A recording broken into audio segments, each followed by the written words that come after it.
everybody, and welcome again to Table Takes. It's so lovely and nice to see you here. I hope everybody on the East Coast is breathing as well as they can, because I saw the pictures, especially with that Diablo 4 ad. Perfect timing. If you haven't seen it, just look it up on the internet. It's great. Anywho, before we get that, you know what? I feel like we need to catch up on everybody here because I see so many smiling faces, especially a smiling face named Peter. What have you been up to? Bonsai, I'm sitting here like deer in headlights, like, oh my God, I hope she doesn't call me first. Like, what have I been doing this week? You know what I've been doing? I've been getting ready. My new Twitch show, Peter versus Machine, next Monday. I'm going to be teaching Sid Meier's Civilization, and I'm really excited and kind of nervous about it because I'm not like world class player or anything. So I've been boning up. I've been studying, getting ready to do that, and can't wait and just enjoying time with you all here now today. Yeah, live in the moment, Peter. Kind of like Javion. Are you living in the moment? Or are you challenging yourself to do more? I am definitely living in the moment. I've been playing a lot of board games on a website called Board Game Arena. It's really cool because you can play with people. You can play with multiple people all at once digitally. It's kind of like chess by mail, where you start a board game, but you don't have to like make moves except like once per day. So you can have like 12, 13 different games going. You can make a move every single day. And like eventually after like a month, you finish the game and see who wins. So you have a lot more time to like think about what you want to play. And if you don't have a lot of time in your schedule like I don't anymore, it's a really good way to play board games. And I recently got addicted to a game called Challengers, which we've reported on this show pretty frequently. But I don't know if y'all have ever heard of Super Auto Pets, but Oh, yes, Autopet. Challengers is just Super Auto Pets, but as a card game. You create a stack of cards, and you are constantly taking cards out or adding duplicate cards in to power them up or make them more easily usable. And there's all this different cool stuff that can happen. But basically, the cards is just the cards play themselves. They battle each other themselves. So it's really fun to sort of like strategize that way. Ooh, nice, nice. I'm glad that you're getting the time to like play, get your hands on some stuff. What about you, Noir? What have you been up to, huh? Well, I've just been out here vibing. I finally pulled the trigger and treated myself to a PlayStation 5. Wow. So Ooh. that's been happening. Marcus is excited for you. I mean, there's a game called Ghost of Tsushima that I've just been addicted to because I love old samurai flicks, and this game lets you play that. Other than that, I have been very excited. There's in the rumor mill, Werewolf the Apocalypse is getting ready to make its debut at Gen Con, and I love werewolves, so I've just been boning up on all of my Werewolf the Apocalypse lore, getting ready to jump into that as soon as it's available. I have a question. I've got an answer. Noir, both you and Peter have used this phrase boning up, and I've never heard it before. What does that Really? mean? It means study up, yeah, like, yeah, get ready. It's a generational thing. They just call Oh, okay, gotcha. Now that makes more sense. Thank you, Boss. I don't know the root. I don't know the etymology, but me either. Like, it's just something that I've heard around and I picked it up in my vernacular. But now you've got me asking questions that I'm not ready to get into about myself. Well, everybody, let's bone up for these headlines, shall we? Right, let's all do those. it. Yes. How All about right. you, Bonsai? Bonsai, how have you been this week? Oh, I've been good. I've been doing the very, very awesome thing of there's a Disney Dreamlight Valley game. If you guys don't know, Disney Dreamlight Valley is like Animal Crossing, but Disney put a stamp on it. Basically I've been playing the new DLC that they had, and I finally figured out what the potatoes for. So if you know what I'm talking about, there's a bunch of rainbow potatoes, or potatoes in different colors, and we finally figured out what the secret potato mission was for, and I'm trying to grind to get a rainbow fox. It doesn't make any sense. It sounds like I'm talking about a crazy person because I'm like, the potatoes equal rainbow fox.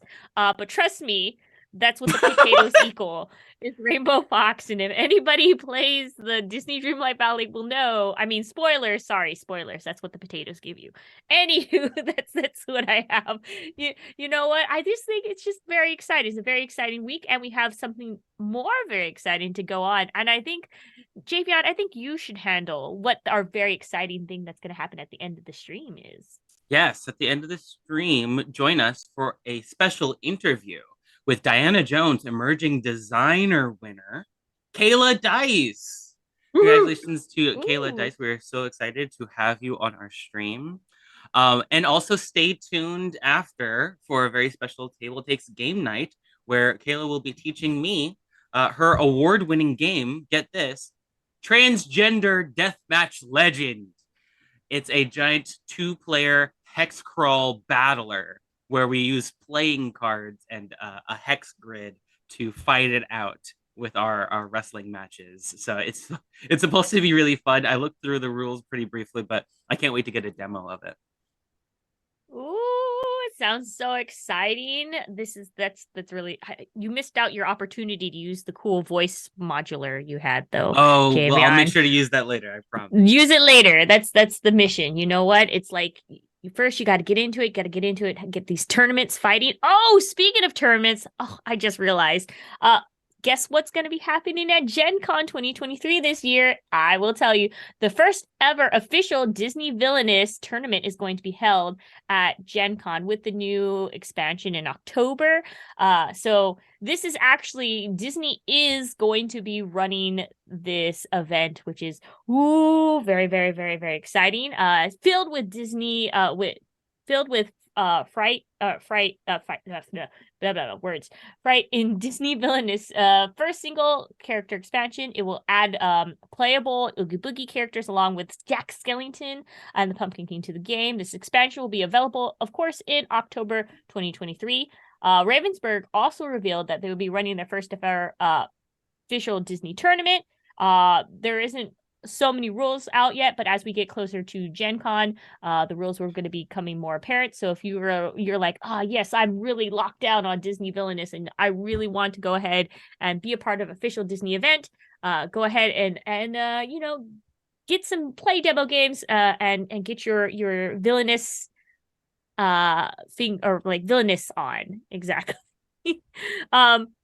But yeah, there's just like more exciting news. I'm just going to go ahead, since we're on the ball of talking about Disney, I'm going to go ahead and just roll along with that right into Disney Lorcana. Of course, Dice Breakers, they got their chance with to play Disney Lorcana. This, of course, thank you to the source, Alex Meehan from Dice Breakers. Also the previous one was Jeffrey Don Sanchez, ICE2, about the expansion. But the Lorcana one, is that Alex Meehan got their hands on it at the UK Games Expo at 2023. Roughly speaking, if you guys want to, there is a PDF of the rules of how to play Lorcana with the cards already available for folks. There's also demo videos on the actual website if you want to look at. But from their perspective, the game was fine, but only got to play like a condensed version. So they felt like they really liked it. They just wish they had more. They got a small 40 deck card version versus the 60 card deck that is part of the starter deck. The starter decks are clearly designed to be friendly for folks who aren't just new to Lorcana, but new to trading card games in general. So they're very basic. The reviewer felt like basically they felt the game seemed a little bit too simple, but they recognize that they're just playing a condensed version for the starter, which is always, when you got to dip your toes into something, you don't just drink from the fire hose. You're like, let me just get a little trickle, please, and not drown in it. Which is understandable. From behind the scenes, somebody told us this is very similar to some other game, Magic the Gathering, but I'm not going to say names who said that and was calling things out. But in general, whilst it would be unwise to overcomplicate Disney Lorcana gameplay from the start off, the sample deck is used played things much too safe. Like basically they just wanted more. That's the real big complaint I hear from what they had. They're like, give me more. Give me more. What do you guys think? Noir, Peter, Javion, how do you feel about this like review of like they had too much of a kitty gloves on? I think it's a good thing whenever somebody plays a game and they want more of it. Like, that I think the worst thing that can happen if somebody plays your game is they go, "That's enough." So I think that's a good sign. It was me. I was the one that said this is very much like Magic the Gathering, and that's not a bad thing. I mean, I think that makes it a little bit more accessible. It's like, I'm not gonna say a watered down Magic, but I'm gonna say is if you're familiar with Magic, I think you'll be able to pick up the game in about 2 to 3 rounds. I think having watered down Magic is exactly the perfect thing for them to do. I think that sounds great. You know, it's a tried and true, excellent game design, and it's got to be targeted slightly younger audience for Disney, and Yeah. I'm just worried about the connotations because if you say watered down, some people are like, "Oh, it means it's not as good." No, I think this has the opportunity to be just as great as Magic, but it does get rid of a lot of the complexities that we've seen over the decades of Magic the Gathering. Not that many decades, just a couple. 3 maybe. Who's counting? Thank you for saying that, because I was like, oh my God, I've been playing this game since I was 12. I'll say, I think in terms of theming, Lorcana initially to me just sounded like the kind of thing where it's just going to be, what do you think? Like just a mashup of characters with not a lot of substance, right? Well, I think like with games that are more specifically like frou-frou like this, I definitely have the heart of a Pegasus and the brain of a unicorn, and I love that they're changing things around to be in line with that same thing that we saw when we had them do their own Disney villainous tournament with us. Yeah, we're not like killing other creatures or like sending creatures to the Shadow Realm or the graveyard or anything. You're just questing for lore, and maybe some of the characters get knocked out, but they're never like truly dead. I think Unicorns and Pegasi. It sounds like a white weenie deck to me. Honestly, when you said Pegasus, I thought you were making a Yu-Gi-Oh reference. I love Hercules. We got some Yu-Gi-Oh coming. Don't worry. Yeah, no, we got a lot. I feel like, I think this is really just stacking up like maybe like a upper deck kind of stacking. Oh, I don't know, Peter. Would you know anything about that? Oh boy, this is so good much segue. Fun. Yeah, that's a great segue. Upper Deck. Yes, okay. So this article is brought to us by Charlie Hall at Polygon.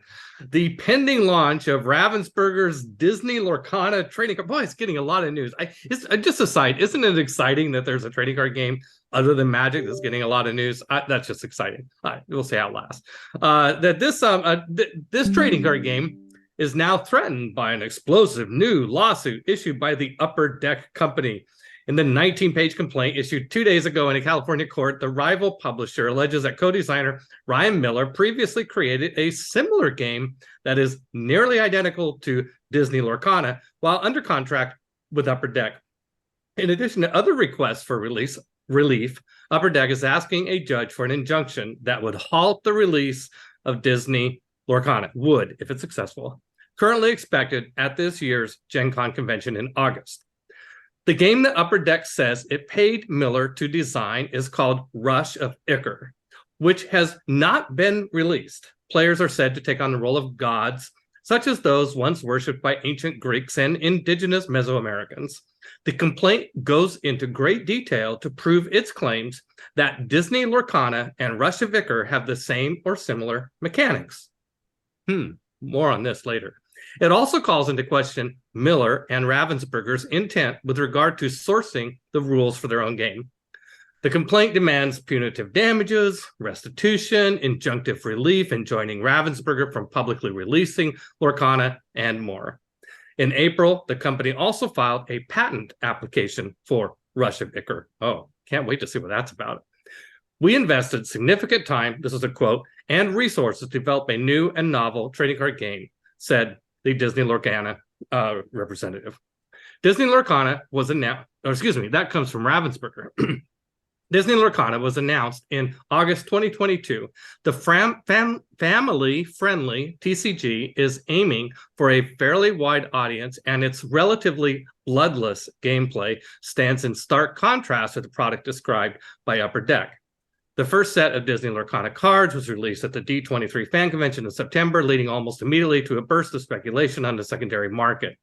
Only later, in April 2023, were the rules revealed to the public by an inadvertent leak in a trade magazine. Polygon later covered those rules in detail alongside an interview with Miller. A public demo of Disney Lorcana was recently conducted at the UK Games Expo 2023. Today, Ravensburger released this statement. We at Ravensburger stand behind the integrity of our team and the originality of our products. Lisa Kruger, Senior Communications Director at Ravensburger North America, said in an email. The baseless claims filed this week are entirely without merit, and we look forward to proving this in due time. In the meantime, our focus continues to be on developing and launching a fantastic game in August. All right, so I read the complaint. It's difficult and perhaps not even appropriate to opine on whether this case has merit. I mean, that's really difficult for somebody like me or us on the outside to say. That's why we have lawyers and judge and all that sort of stuff. There is a long section that compares how the basic structures of the games are similar. Of course, I immediately wondered, I think there are other games out there with this same structure, but to be honest, I haven't kept up. I like Magic the Gathering. I haven't found anything that comes close to that, so I just play that. It is notoriously difficult, I will point out, to legally protect game mechanics, like through trademark, patent, copyright laws. Game mechanics kind of fall in cracks. Anytime a game designer comes up with a new game design innovation, there's like 20 games immediately that start being worked on that use the same innovation. So even though the history of owning game mechanics is really shaky, it's not clear, however, what's interesting to me about this case, it's not clear to me whether that matters in this case. Upper Deck is accusing Ryan Miller of violating his work-for-hire agreement, which is an interesting nuance here. It is unclear whether it matters whether game mechanics are protectable or not. The real question is whether Ryan's Lorcana game is basically the same as a game that he designed under contract while at Upper Deck under this contract. So I gotta share this thing. I did find I did have like a major spit take at one point while reading the complaint. The complaint writes, Upper Deck has developed and successfully sold a multitude of novel and innovative trading card games, which include Versus System, etc., and Yu-Gi-Oh! Okay, now the reason this is funny is that Upper Deck did not develop Yu-Gi-Oh! That was designed, developed, created, published by Konami, and Upper Deck was a distributor. In fact, Upper Deck even had a lawsuit with Konami at one point, where as part of the settlement of that suit, Upper Deck had to admit to counterfeiting hundreds of thousands of Yu-Gi-Oh! Cards. Okay, so my advice for the legal team at Upper Deck is I wouldn't mention Yu-Gi-Oh! Yeah, not good. just with that tea. Thank you, Peter, for bringing us the background tea of that. It's very very nice, very piping hot almost. No, it does sound a bit in the pickle. I mean, any like noir, Javion, in terms of background and your own experiences? I mean, that's kind of why I drew the correlation between what I've seen of Lorcana and Magic in the first place, because I feel like it's closer to that than anything else. And if Wizards isn't saying anything, it's like, yeah. But this whole situation is messy. And honestly, I'm excited about this game. I want this card game to come out. And so I hope that there is some sort of remedy that these two entities can come to agreement on so that we can get this and put this behind us. I saw something pretty similar with the card game Keyforge when it came out. I remember seeing not a lawsuit or anything drastic like that, but a lot of the interviews that the folks behind the algorithm that created Keyforge were talking about were how they had to change the name of a lot of their mechanics, or a lot of the ways that you exhaust or ready cards from tapping or like using words like mana, because a lot of these things they can be misconstrued as like being stolen from another IP. And I Mhm. think that speaks to a huge issue with trying to make a game as big as Magic the Gathering, because there are going to be a lot of similarities. People are going to be really afraid to make their game too similar. And then a lot of stuff just gets muddied in the interim. I think we would all be better off if people were allowed to reuse some of the terminology that other people are using, have a little bit of overlap, and understand that there's a completely separate game going on here. Oh, very wise words. Thank you. Well, I mean, with all this, I hope nothing like, there's like bidding wars or something that starts over this. It's very precious, these IPs. What do you think, Javion? Well, speaking of IPs, we were just speaking a little bit about Magic the Gathering, and folks who have been following all the new releases might also be excited for the new Middle Earth set for Magic the Gathering, especially because there is a one of a kind card that's being printed, the One Ring. And it appears that the bidding wars for this card have already begun. Not only has a former NFL player begun calling for a bounty for this card that started actually at about $150,000, that's now risen up to $500,000. Dave and Adams, another card collecting company, has raised the stakes even higher to $1 million. So, Magic the Gathering is going to release the Middle Earth set, and it's going to have a one of a kind card, only one card called the One Ring, which is going to have the traditional foil to it, but it'll be only found in a collector booster, costing $33. But anybody who collects that single card is going to have a huge, cash pile on their heads, because there are a lot of people who are looking for this card. So, first up, we had the former NFL linebacker Cassius March Sr., actually, former NFL linebacker, who started his own card, sort of, I would say, hunting company, but also trading and selling company. And there's a very fun video that he posted on Twitter, calling for anybody who wants to find that card to get in touch with them, and see if they can give it to them. $500,000 is a lot of money, but Dave and Adams is also looking for this card for $1 million.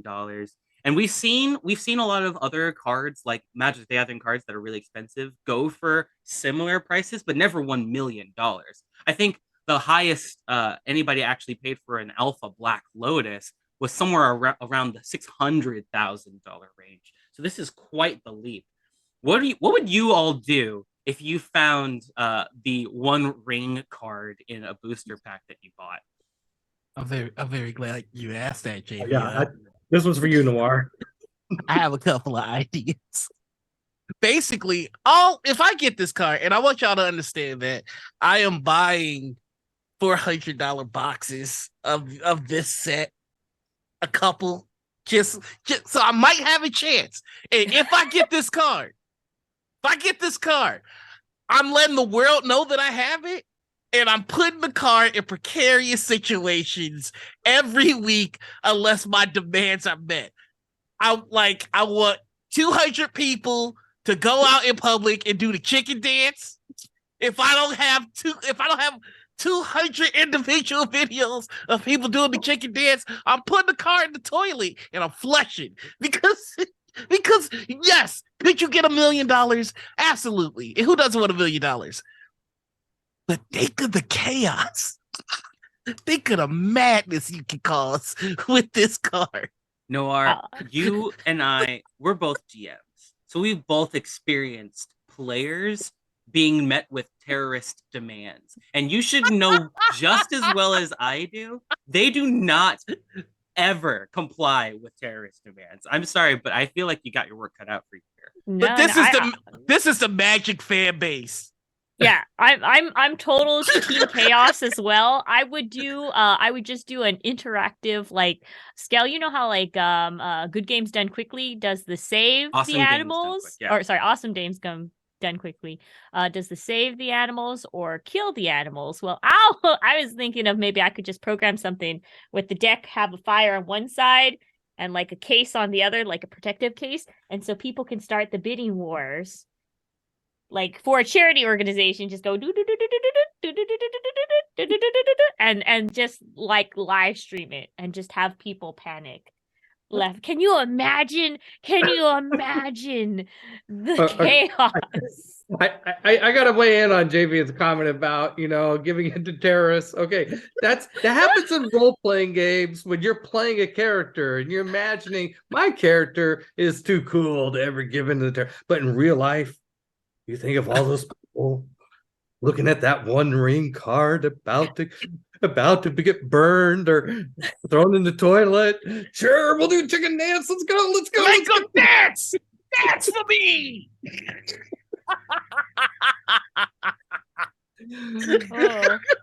Oh, Bonsai if you all haven't already yeah. seen the Elijah Wood promo for the Middle Earth set, definitely go check it out, because in it he actually does hold up the one ring card, so you can actually see he's had it all along. So if you're looking for it, perhaps start with Elijah Wood. Yeah, definitely. All right, to now I think we all just need to take a second, breathe in, breathe out, because hey, guess what? It's time to actually have some serious news that like at least people are taking the right steps to correct themselves. What do you think, Noir? I think we got a story to tell. So UK Games Expo 2023 apologizes after rejecting queer content. Thank you to Matt Jarvis of Dicebreaker for presenting this story.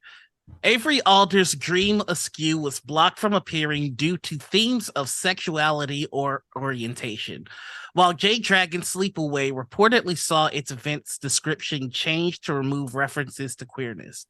UK Expo directors Tony Hyams and Richard Denning are quoted as saying, "We have reviewed the email chain between the RPG manager and the individual submitting the game and have found that this is true. UKGE does not accept scenarios containing sexual content due to the past experiences of this type of content causing distress and upset to players. However, this does not extend to sexual orientation.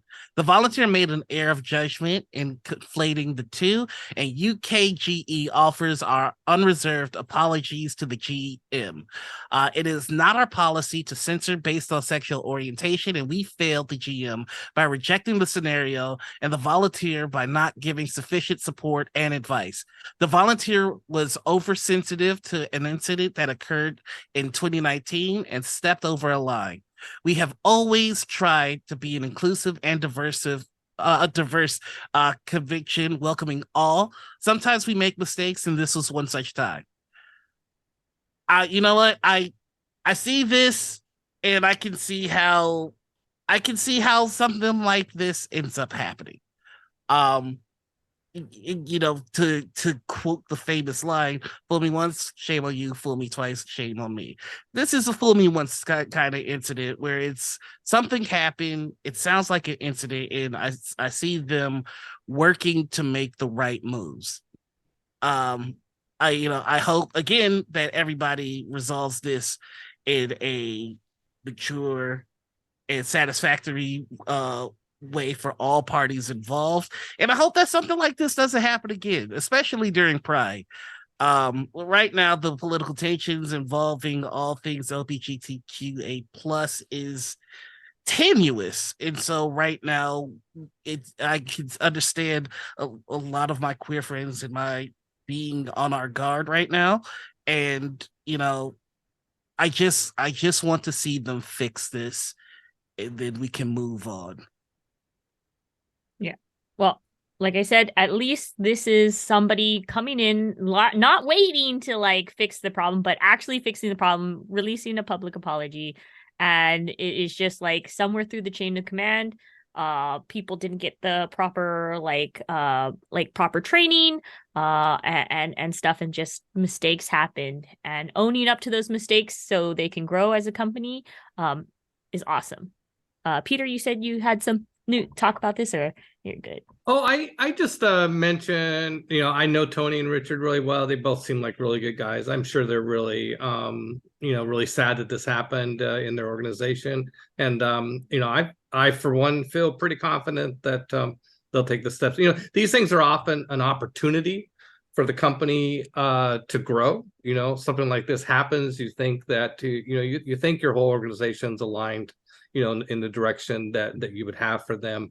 Something like this happens and you go, oh, well, we're not all as aligned as we thought we were. And so it's a good wake-up call.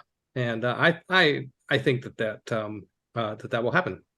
Yeah. No, speaking of good wake-up calls that happened, hey, guess what happened earlier? BattleTech, Reddit Pride Month. Of course, this coming from Chase Carter from Dicebreakers. Thank you so much for bringing attention to these articles.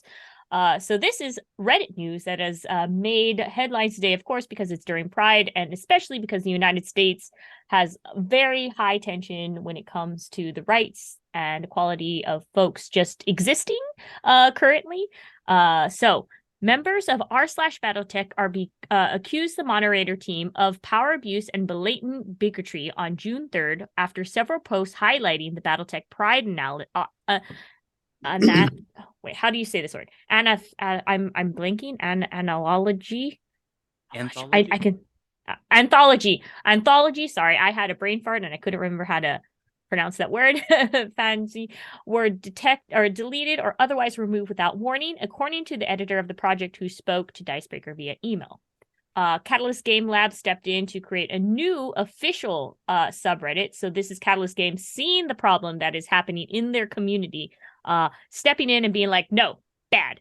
We're going to take over this. Get this. You can't control yourself. And then removing the moderation team that had caused the problem. Fun fact, our own Sarah Karzu, aka Rem Alternus, is Sarah Cross. Sorry, my brain is off today. Sorry.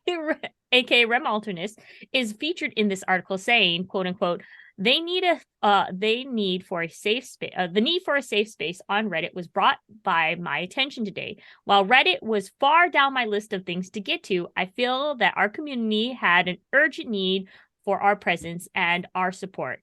Let me be clear, BattleTech is for everyone. And yes, and you can go ahead and click in the article, BattleTech Pride Anthology as well, if you want to go ahead and look at the article yourself. I'm going to go ahead and just applause, because they see the need, especially knowing that the fandom, if you do not control it, can get very toxic.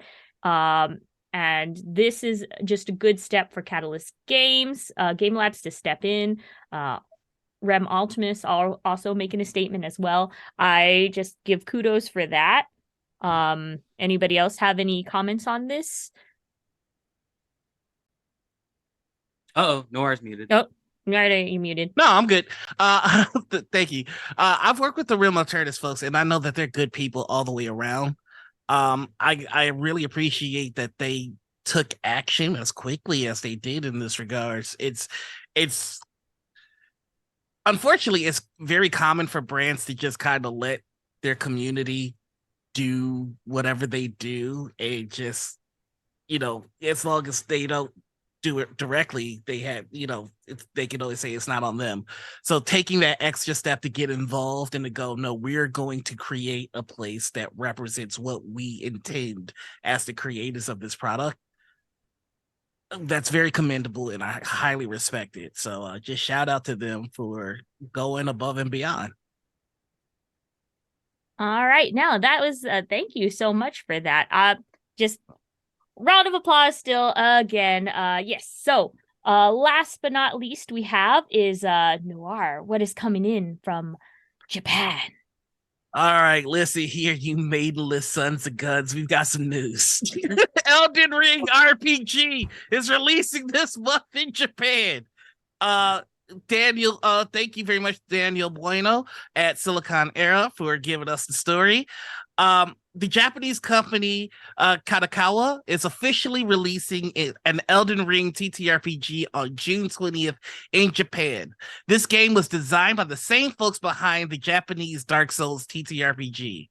The video game adaptation is being released as a 3-volume set totaling 700 pages, including full color ones, for a shocking $43 total, or 6,050 yen. This is incredible, but unfortunately, it can't all be good news, Tarnish. There are currently no plans for an international release. So brush up on your Japanese, or bone up on your Japanese to bring it back to the beginning, so that you can play some more Elden Ring, because the game isn't enough. We need more. But I just want to know what you all think about this. I'm really excited. I'm hoping that hopefully we can get this translated.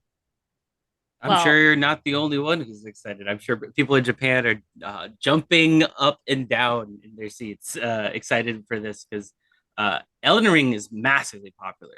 From what I've heard from fans, it's like probably a lot of people's favorite game of the franchise. And of course, the TTRPG is just like waiting to happen with all of the crazy things that I've heard happen in just the video games alone. All right. Well, you know what? I think that we're just gonna have to wait to see, and also get ourselves some Japanese friends who can translate for us in case it doesn't get like international. But you know what I think? I think we should roll on right into bundles with JVI. Hey everybody, I'm your bundle boss today. Today we've got a humble bundle for you. It's the Ultimate RPG Guides book bundle from Adams Media. If you're a DM like me, you're always looking for ways to improve, whether it's to get more interesting worlds or mysteries or adventures for your players to play at the table, or more character focused stuff for your players to look through. There's plenty of content in this bundle for you. For the low price of $18, you get $254 worth of content. You'll get the RPG character backstory guide, the ultimate Game Master's world building guide, and even a couple of other little fun books, like an RPG joke book that you probably can't see because it's all blurry. It's called A Dragon Walks into a Bar. Let me just blur this for you. There we go. A dragon walks into a bar. It's filled with lots and lots of jokes, such as, it's hard to explain metaphors to rogues because they're always taking things literally. Boo. I hate that that's actually good. I hate that I laughed at that. No. I'm so mad at myself. No. Sorry, Marcus, I accidentally turned my camera off there. Yeah, so if you want some extra content for your tables, if you want to take a look at different ways for you to invite players to get involved in the lore of your stories, then definitely check out this humble bundle. It's the perfect way to get more content for any GM. And then the final bundle of holding we have is for Lex Arcana, for any fans of Rome and mysteries and mythology from the fantasy of Rome and the Roman Empire. Or if you're like a fan of The Witcher or other sort of fantasy RPGs, then this bundle has a lot of content for you. You can pay more than the threshold price of $32.30 to get the entire bonus collection for Lex Arcana. You get the core rulebook and plenty of PDFs and other expanded materials for you to play it at your table anytime you want. Of course, plenty of the proceeds, 10% in fact, of your payment will be donated to the designated charity Direct Relief, which is the go-to for bundleofholding.com.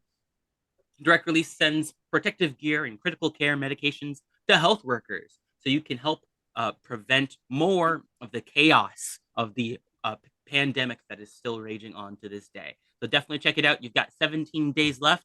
check out the link in Twitch chat if you want to learn more. All right, then. Guess what time it is? That has been our Table Takes news segment. But guess what? I think just because of what our Diana Jones winner design award winner got a really cool their title of their death match, their transgender death match legend. I think we need a welcoming song that incorporates that. So dun dun dun dun dun dun dun dun dun dun dun dun dun dun. Kayla Dice coming in for interview. You really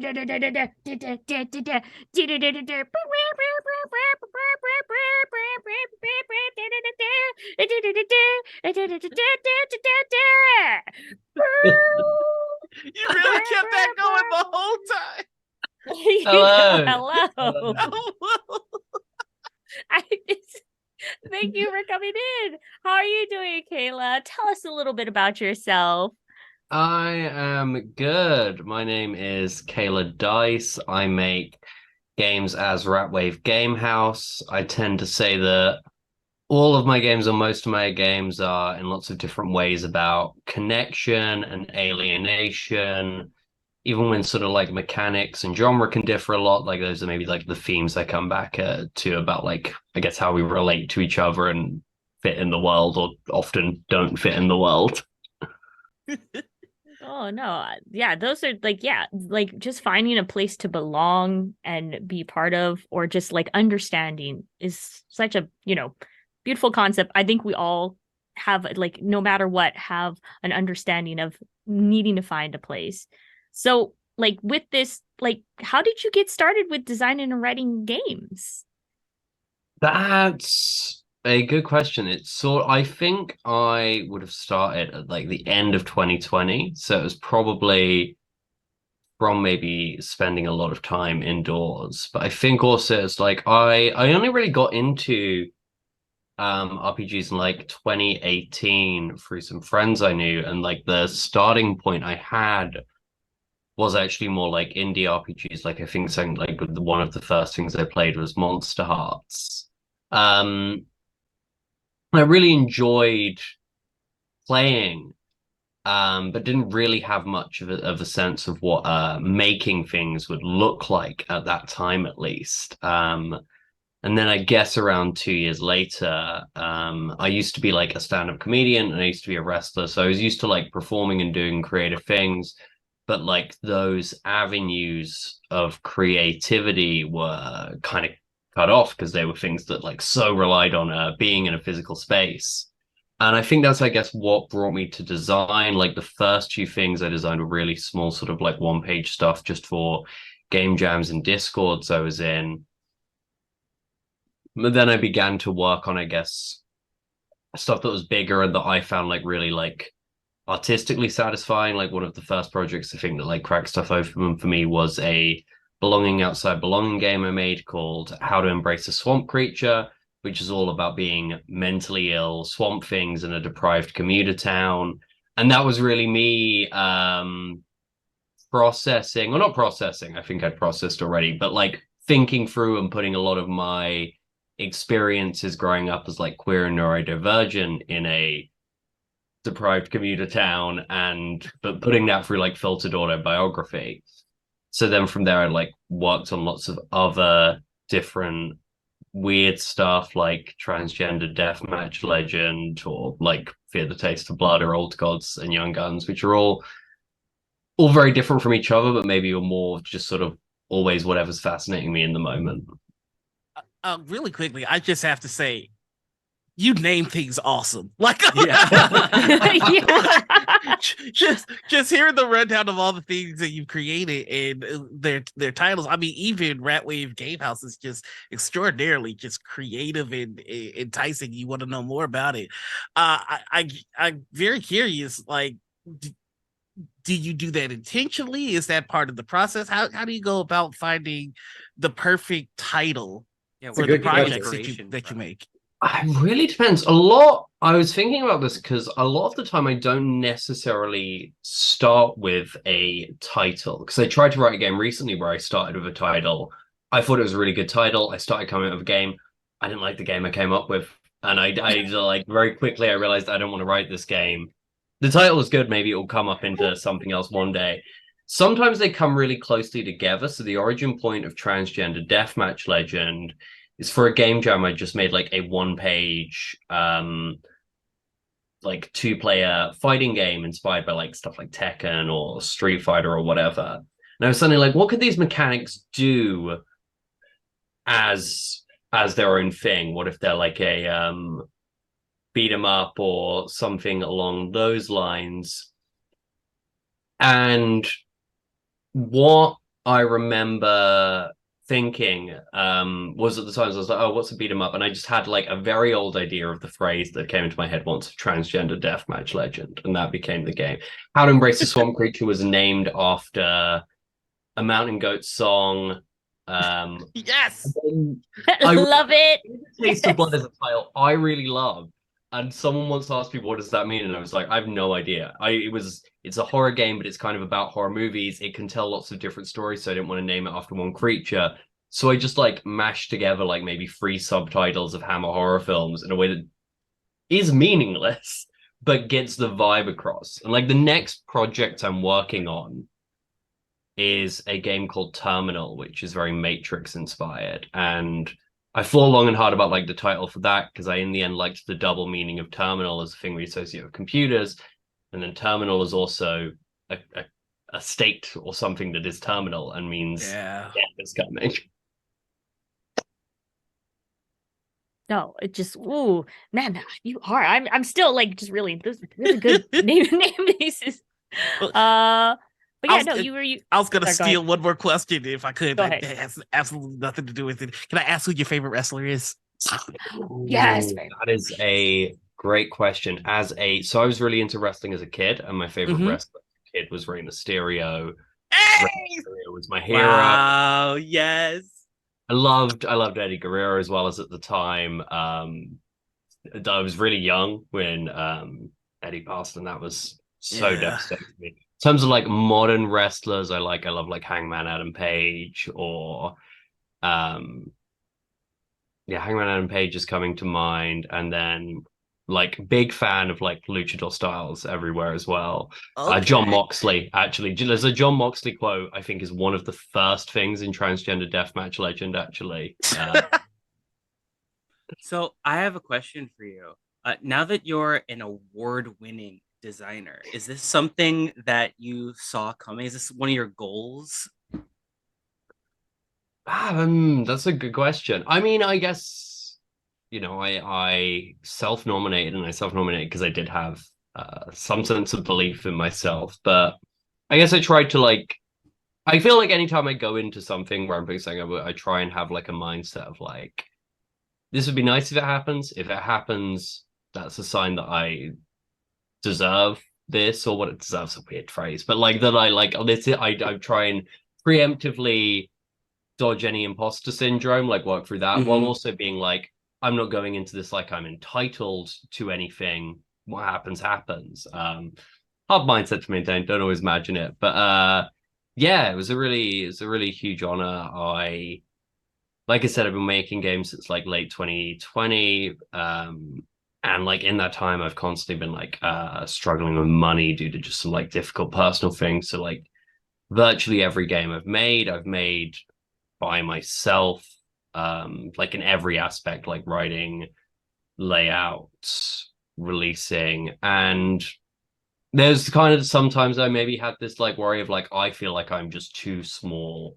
I'm too in the corner. I'm too like just doing things and messing around in the dark, and no one's seeing this because I wasn't in a position to like make sort of, I guess, like bigger moves. And so getting a sense of recognition felt good because it's like, oh yeah, other people can see me. Well, congratulations. yeah. What impact do you see this having on your trajectory? Do you see any new opportunities opening up for you?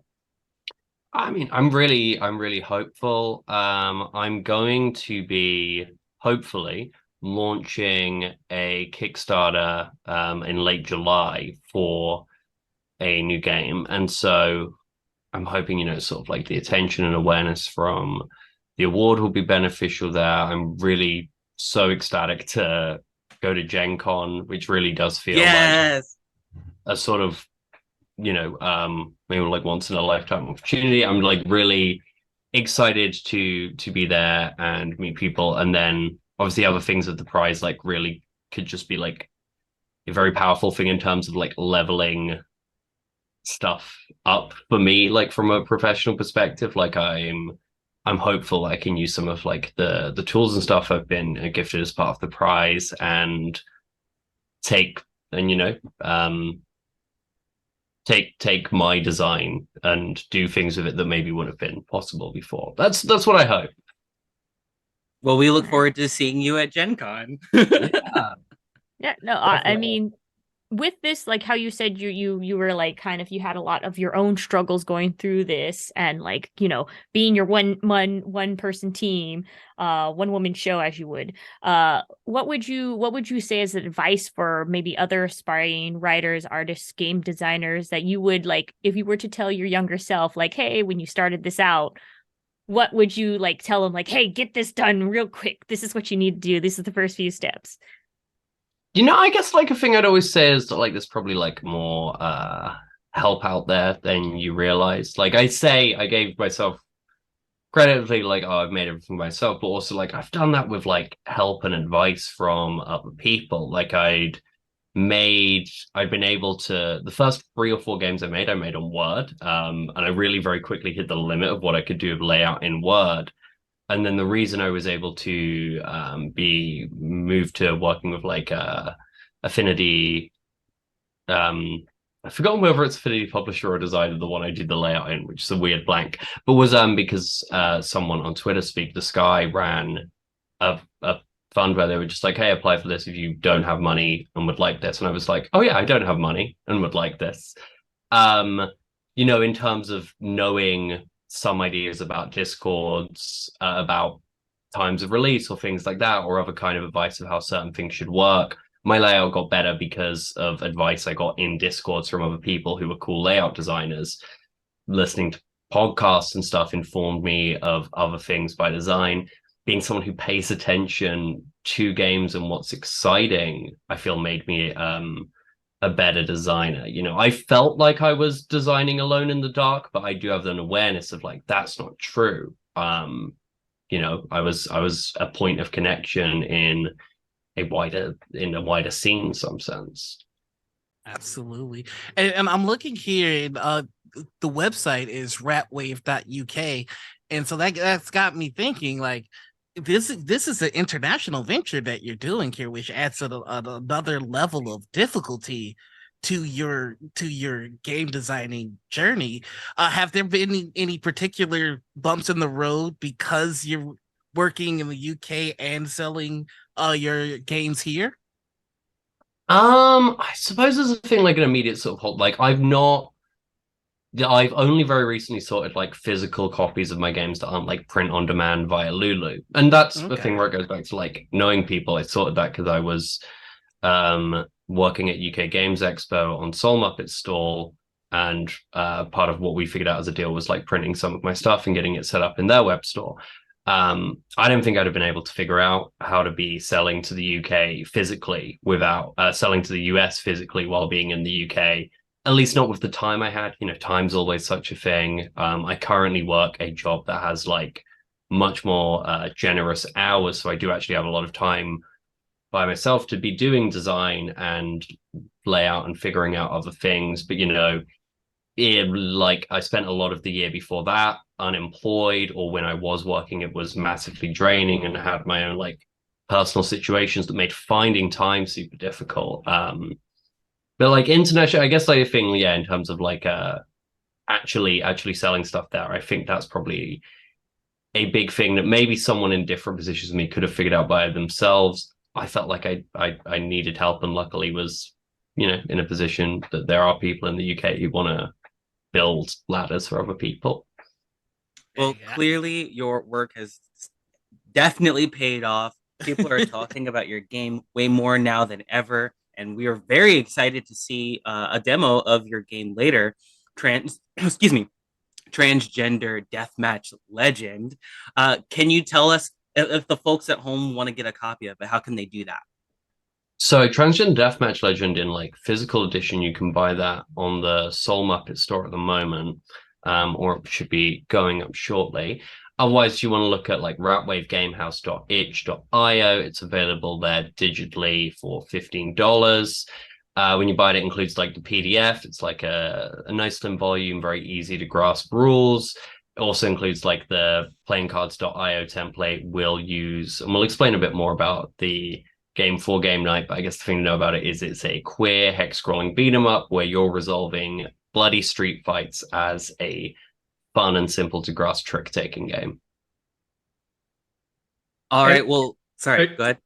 Yeah, and you're coming to Gen Con. You mentioned that. Do you have what are your plans for while you're in Indianapolis, other than showing up for the Diana Jones Award party? Yeah, I'm still figuring things out. I'm hoping to actually I'll be running games while I'm there, I should say. So I'm going to be running both some sessions of Fear the Taste of Blood, which is an asymmetric game inspired by like classic movie monsters like Dracula and the Wolfman, and I'll also be running some sessions of 30 Foes, which is a Seven Samurai inspired storytelling game about cosmic cowboys, basically. I don't know if they have been scheduled yet because I've not been told that they have, so I'd assume they haven't. But I will be there at least doing that. I'll hopefully try and catch up with some people I know in America because I don't know when it would be likely I would otherwise see them. And figure things out. I'll hopefully be running a Kickstarter for Terminal, which is a Matrix Black Sails inspired game during that time. So I'll probably be going around and telling people a bit about that, hopefully. Perfect. I hope you have the best time. Thank you. Appreciate that. I think we have one time for one more question, and I think we all know what question I'm going to ask. So, as I'm going to have the hard-hitting question, which is your favorite child out of all of your creations so far? We need to know which one and such, because we must. It's know. odd. I feel like I will never, for the rest of my career, come up with a title as good as Transgender Deathmatch Legend. I feel like How to Embrace a Swamp Creature maybe did some of like the coolest, most personal stuff I did in a game. I love like the world I created in Old Gods and Young Guns. I'm immensely proud of Transgender Deathmatch Legend also because I feel like it represents something that like definitely other trans people who read it have said like, yeah, I saw something, I felt something here, like I felt heart of the game, which I think a lot of cis people sometimes don't see the heart in the game. They like it a lot, they think this is really cool and schlocky and aggro, but they don't necessarily always catch that heart in the same way I've seen other trans people spot. So I'm really proud of that game, even though I'm aware I'm coasting on a good title. Like, I think the game's good, but everything about it is me coasting on the title. Oh no, you should give yourself credit. You should give yourself more credit. But no, thank you so much for joining us, Kayla. And we very much appreciate it. And we can't wait for you. Don't forget, don't go easy on Javion. Just put him through the ropes, make him do all the things. And especially, he loves it when people ask him to sing for his life. Definitely. What? Make him sing. And horror. He loves horror. Okay. He loves horror and all the. All right, folks. But that was our interview. Thank you again, Kayla, for joining us. If you just stick around, we're just going to go ahead Thank you for having me. Yeah, of course. We're going to go ahead and rush right through these outros because, hey, you know what? We're more than just table takes here. We're a slew of shows, as I say.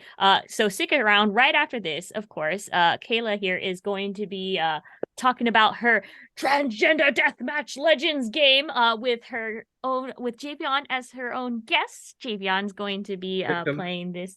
Very, very fun. Then afterwards at 5 p.m., join us for some more joyful gaming with Sarah's Table. This streaming schedule, by the way, are all West Coast time zone, so Pacific Standard Time. Mondays, we got 9 a.m. in the morning, Peter versus the Machine. Peter will be teaching and playing Sid Meier's Civilization 6. Good luck, Peter. Hopefully the robots will not win and your computer will not fry. All the best of luck. And then right after that, 4 p.m. with Board Games with the Brothers Murph. 6 p.m. Dress to Quest. Wednesday, we got Path of the Brush with more 6 p.m. Actoroki. And guess who's going to be joining? Sarah Moore. Oh, I Sarah know them. Moore. Yes, Sarah's Table. They're going to be GMing The Crown. You should see them in a crown. We played that game here, so if you guys want to look at the YouTube, we have basically gameplays of me and Ward and such good plays. I was the god of capitalism. I hated myself. I get you. Yeah, I get you. Yeah. It was fun. It was a holiday special for everyone to enjoy with money. Always money involved. And then, of course, Thursday, 10 a.m., we got Blood on the Clock Tower. Kayla, you probably enjoy them. They're on your end of the time zone of the globe. So if you want to join that. And then 4 p.m., roll with Rem Optimus. Then, of course, Join is back on Friday. No bias. TableTakes, best channel show here on here. No bias. I have no bias whatsoever. Followed by Game Night. And such. And thank you for all of those who are hanging out in chat. Thank you, of course, to Peter, Noir, Javion, and of course, Kayla for coming in for the interview. Don't forget to like and subscribe, and also follow us here on Gen Con Table Takes, because you know what? You can be here for more than, here at Gen Con Table Takes, here for more of the best 4 days in gaming all year round. I hope you have a good one. Bye, friends. Bye.